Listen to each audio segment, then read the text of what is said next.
Bismillahirrahmanirrahim. Alhamdulillahirrabbilalamin. Wassalatu wassalamu ala asyrafil anbiya'i wal mursalin wa ala alihi wa sahbihi ajma'in. Rabbi shrah li sadri wa yassir li amri wahlul 'uqdatam min lisani yafqahu qawli.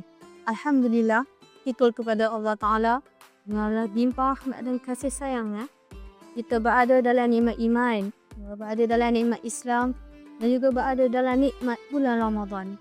Dan kini juga kita berada dalam nikmat puasa 10 akhir Ramadan. Alhamdulillah, sesungguhnya mulianya bulan Ramadan ini adalah terdapatnya turunnya Al-Quran. Mulia bulan Ramadan juga adalah terdapat malam Lailatul Qadar.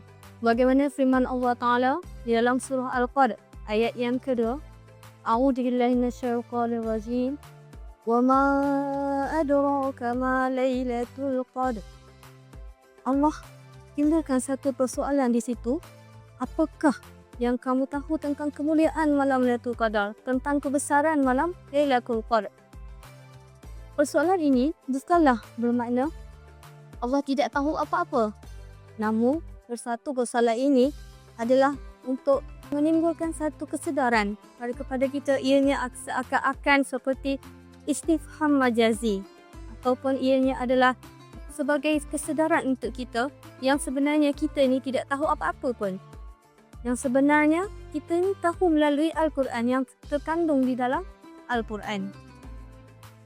Di dalam surah Al-Qadr juga, Lailatul Qadri khairun min alfi syahr.